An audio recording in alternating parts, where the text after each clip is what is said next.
NASA's Terra Modis satellite is orbiting 450 miles above the North Atlantic. 150 miles off the coast of Florida over the Bahamas, the satellite photographs coastal clouds when it captures something meteorologists find strange. When they analyze the image, they spot a series of hexagon-shaped clouds. This satellite imagery is really bizarre with the hexagonal shapes of the cloud formation. You don't typically see straight edges with clouds. Most of the time, clouds are random in their distribution. The hexagons range in size from 20 to 55 miles across. Clouds like this would be intriguing anywhere, but the location of these makes them fascinating. This is the western tip of the Bermuda Triangle. This notorious area of the North Atlantic between Bermuda, Florida, and Puerto Rico is the scene of many reported disappearances of aircraft, ships, and people. So how are these strange hexagonal clouds connected with the disappearance of ships and planes? The answer lies 4,500 miles away, in another satellite image taken over the turbulent North Sea, off the coast of the United Kingdom. More hexagons, spreading over 35,000 square miles, roughly the size of Ireland. This image was captured by the satellite Envisat. Envisat carries radar equipment that can see through cloud to what's happening below. With today's radar, we can actually detect things that, previous to that, we simply couldn't have seen. A radar image taken at the same time reveals sea level winds of almost 100 miles an hour. That's the top of the Beaufort scale, powerful enough to generate waves over 45 feet high. I would not want to be in a boat underneath something like that. Scientists believe the powerful winds recorded by radar in the North Sea also exist below the hexagonal clouds over the Bahamas. And meteorologist Randy Cerveni thinks they're connected to a terrifying atmospheric phenomenon. These types of hexagonal shapes over the ocean are, in essence, air bombs. They're formed by what are called microbursts, and they're blasts of air that come down out of the bottom of the cloud and then hit the ocean and then create waves that can sometimes be massive in size as they start to interact with each other. The blast from an air bomb, or microburst, spreads outwards at speeds of up to 170 miles per hour. More than sufficient to tear down trees on land or flip ships on water.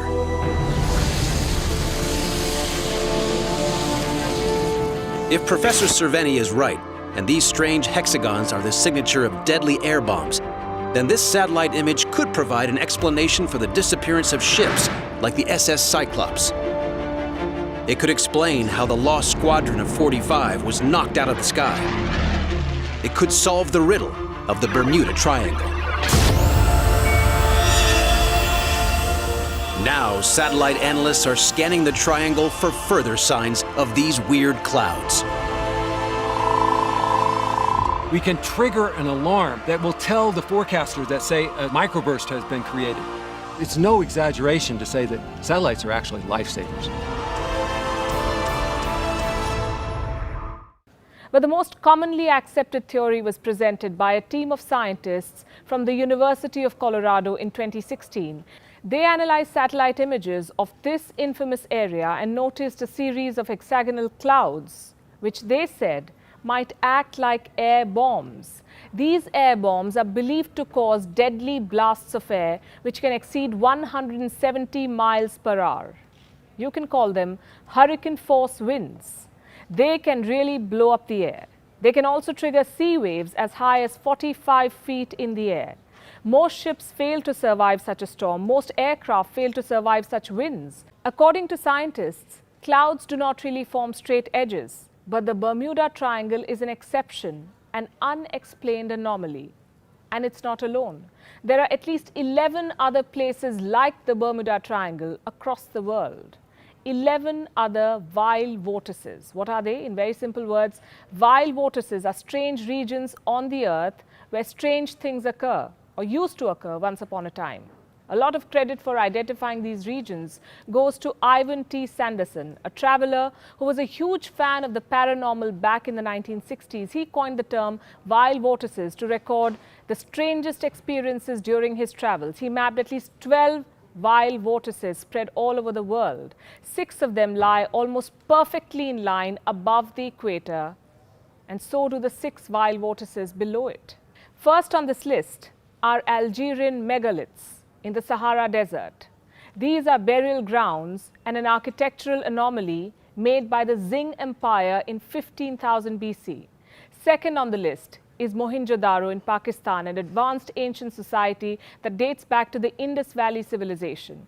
Third, the Dragon's Triangle, also known as the Devil's Sea near the coast of Japan. It lies above an underwater city popularly known as Japan's Atlantis. The fourth vile vortex, the Hamakula volcano, located in the Ring of Fire in Hawaii. Fifth, Easter Island in Polynesia, one of the most isolated places on the planet. This is where you can find 900 Moai statues created by the Rapa Nui people. Sixth, the South Atlantic anomaly, a rather dangerous zone where the Earth's magnetic field is the weakest.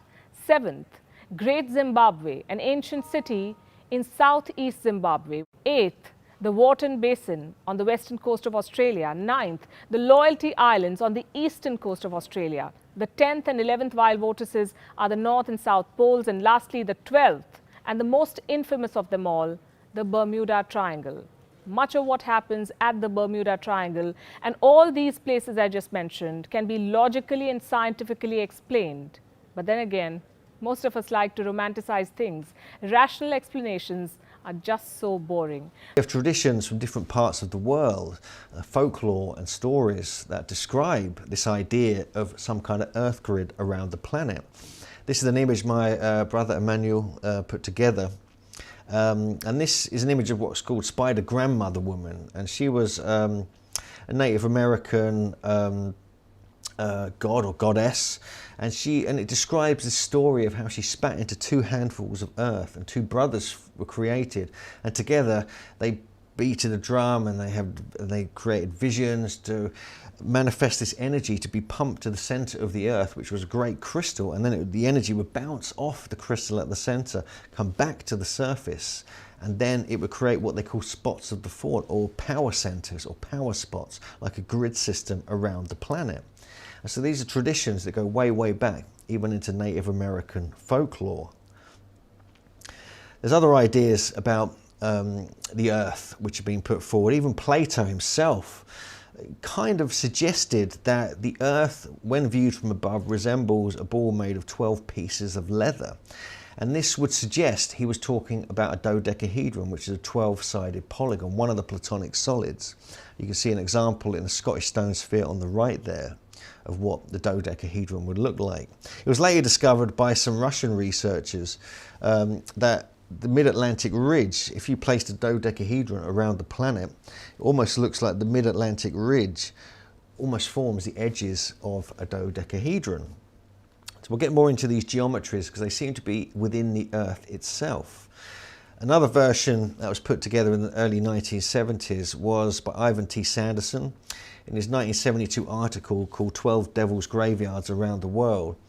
He put together a system of all the different places where the strange phenomena have been happening, like time dilations, disappearances, UFO abductions, all these weird phenomena, based upon the research of the Bermuda Triangle and the Devil's Triangle off the coast of Japan, and realized there were 12 areas around the world where there were these strange anomalous spots, including the North and South Pole and these 10 other ones, as you can see here.